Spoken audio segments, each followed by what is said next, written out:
देखिए आगे चल रहा है एस ब्लॉक के तत्व। अब इसमें है बेरिलियम का असंगत व्यवहार। जो कैल्शियम है हमारा ग्रुप है बेरिलियम के असंगत व्यवहार। बेरिलियम जो है Be, इसके नीचे होता है Mg और BCNO।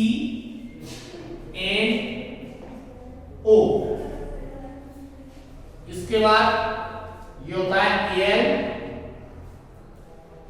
Si P और S।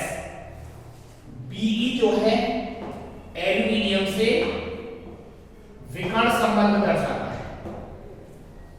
Be एल्यूमिनियम से विकर्ण संबंध दर्शाता है। इसका है कि इसके लक्षण एल्यूमिनियम से मिलते हैं। तो जब इससे इस वर्ग से लक्षण इससे मिलते हैं तो इसके लिए ये असंगत व्यवहार करता है। तो असंगत व्यवहार क्या है? बेरिलियम का जो परमाणुकीय आकार होता है वो अन्य तत्वों से छोटा होता है। अन्य तत्वों से छोटा होने के कारण इसका असमान व्यवहार होता है। इसमें बेरिलियम जो है उपसय संयोजन संख्या होती है। बेरिलियम की जो उपसय संयोजन संख्या होती है वो एल्यूमिनियम के समान होती है और एल्यूमिनियम के साथ संयोग करने के पश्चात ये एल्यूमिनियम के साथ एल्यूमिनियम हाइड्राइड के यौगिक बनाता है। मान लीजिए ये Al है, OH का होल 4 -1 बनाता है। ऐसे ही Be OH का होल 4 ये -1 दर्शाता है। यानी कि यदि ये सोडियम के साथ क्रिया करेगा तो इसके साथ सोडियम Na+1 और इसके साथ भी Na+1 क्रिया करके मेटा एल्यूमिनेट बनाएंगे। इस सोडियम मेटा एल्यूमिनेट और सोडियम मेटा बोरेट बनाएंगे। ये एल्यूमिनेट बनाएगा। तो इस प्रकार से इन यौगिकों की समानता होती है। वे मैग्नीशियम के साथ समानता ना रखे ये एल्यूमिनियम के साथ समानता रखता है। तो एल्यूमिनियम के साथ विकर्ण संबंध होने का यानी इससे तो भिन्नता और एल्यूमिनियम से समानता, तो इस प्रकार से ये दूसरे रूप से समानता रखता है।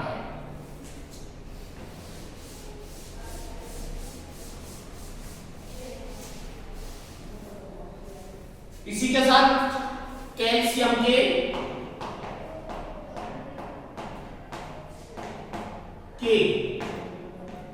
कुछ महत्वपूर्ण यौगिक। कैल्शियम के कुछ महत्वपूर्ण यौगिक हैं जिनके द्वारा यह बनाया जाता है। सबसे पहले कैल्शियम ऑक्साइड CaO। अगर जो हम कैल्शियम कार्बोनेट CaCO3 को गर्म करेंगे तो CaO + CO2 प्राप्त होगा। यानी कि कैल्शियम कार्बोनेट को गर्म करने पर कैल्शियम ऑक्साइड मिलता है। ये कैल्शियम उसका है भुजा हुआ, इसे हम कहते हैं बिना भुजा चूना, बिना भुजा चूना या कैल्शियम ऑक्साइड कहते हैं। यानी कि ये चूना भुजा हुआ नहीं है।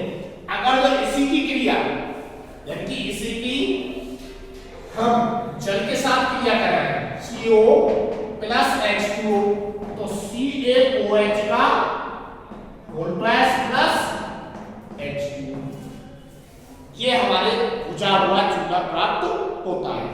ये कैल्शियम ऑक्साइड है।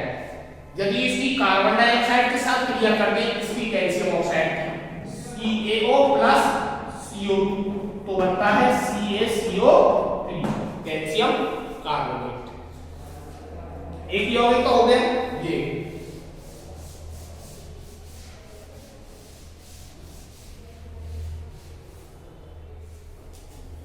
इसका उपयोग क्या होता है?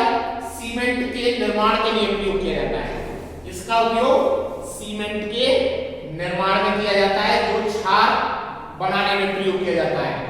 कास्टिक सोडा बनाने के लिए भी इसका प्रयोग किया जाता है और सोडियम कार्बोनेट को बनाने के लिए भी इसका प्रयोग किया जाता है और शर्करा के शुद्धिकरण में, शर्करा जो होती है, जो चीनी होती है, उसके शुद्धिकरण के लिए इस कैल्शियम ऑक्साइड का प्रयोग किया जाता है। तो calcium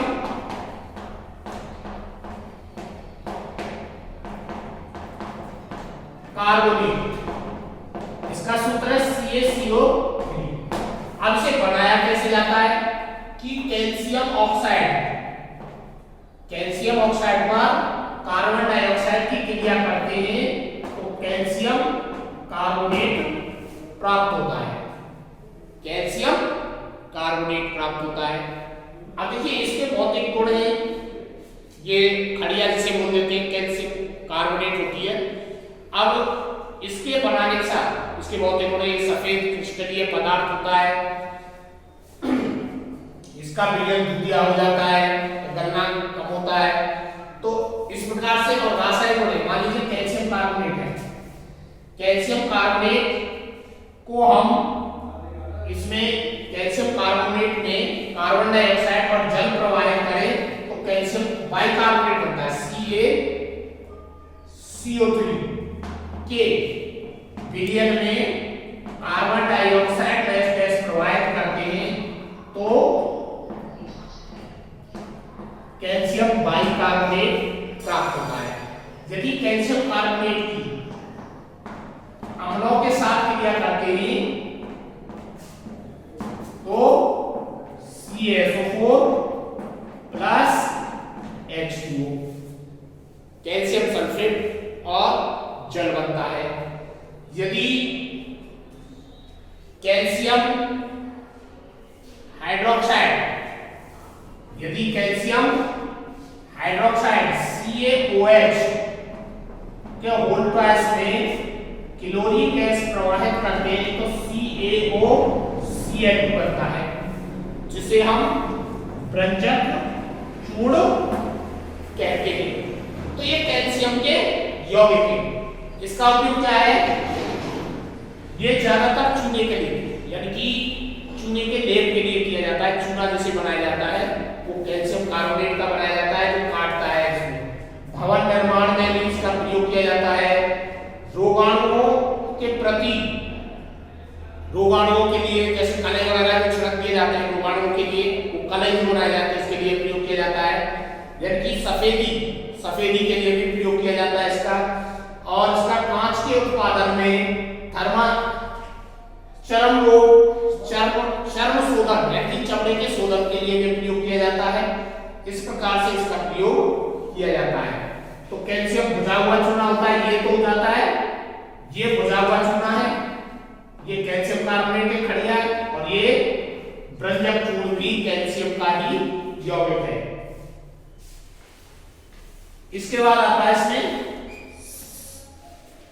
plaster of Paris.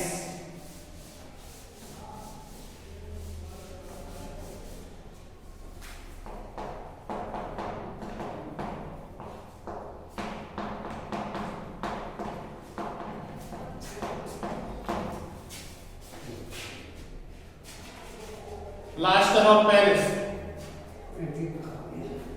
Of Paris है CaSO4 1/2 H2O 1/2 H2O, यानी कि कैल्शियम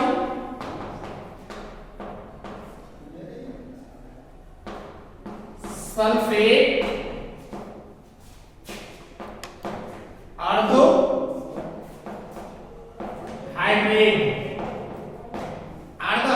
है, यानी कि आधा अणु इसमें जल का होता है प्लास्टर ऑफ पेरिस में। इसका निर्माण कैसे होता है, CaSO4 2H2O, यानी कि कैल्शियम सल्फेट के उसमें विलयन में, जलीय विलयन में जैसे ऐसे कर लो कैल्शियम सल्फेट 2 लगा लो तो इसके पूर्णतः जलीय विलयन में को गर्म करने का, यानी कि इसे लगभग 393 केल्विन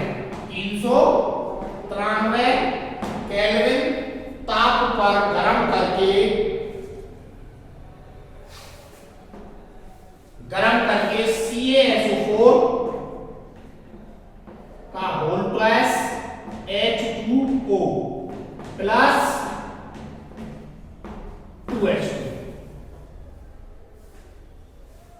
यानी कि एक हाइड्रोजन 2 और 2 4 और 3 H2O बचते, या फिर ऐसे करना CaSO4 into 2H2O, इसे अगर हम करेंगे 393 केल्विन पर, तो CaSO4 into 1/2 H2O प्लस 1/3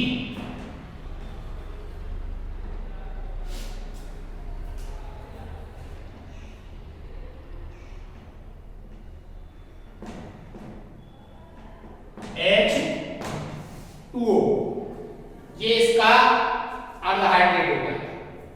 ये अब भी है, लेकिन इसके साथ इसके कुछ रासायनिक गुण हैं, भौतिक गुण हैं। एक सफेद क्रिस्टलीय पदार्थ है, सफेद क्रिस्टलीय पदार्थ है। इसका प्रयोग ज्यादातर हड्डियों के टूटने में परस्पर किए जाते हैं, चीनी मिट्टी के बर्तन बनाए जाते हैं, इसमें कुछ खिलौने बनाए जाते हैं प्लास्टिक के बैकलाइट वगैरह की, और जिप्सम के निर्माण में भी इसका प्रयोग किया जाता है। तो आधा जो जल है, यानी कि आधा जल का अणु, इसके साथ क्या है कि ये CaSO4 है, और आधा जल का अणु इसके साथ संयुक्त होता है, और आधा और मिल जाए तो ये CaSO4 यानी कि एक तिहाई और, यानी कि 1.5 अणु और मिल जाए तो 2H2O ये जिप्सम बना देता है,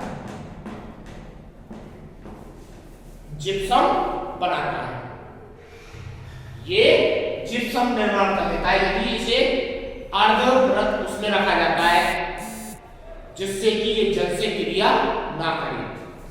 इसका उपयोग ज्यादातर पुट्टी वगैरह जो की जाती है उसमें किया जाता है, यानी कि हड्डी टूट जाए, हड्डियों को ये जोड़ता नहीं है, केवल क्या है कि हड्डियों को सीधे बनाया जाता है ताकि हड्डी से जो पदार्थ स्रावित होता है वो उसे एकत्रित कर ले। तो इस प्रकार से इसके ये प्लास्टर ऑफ पेरिस है। तो इसके साथ ही ये आपका पार्ट खत्म होता है, और आगे पढ़ाएंगे अगला पी ब्लॉक।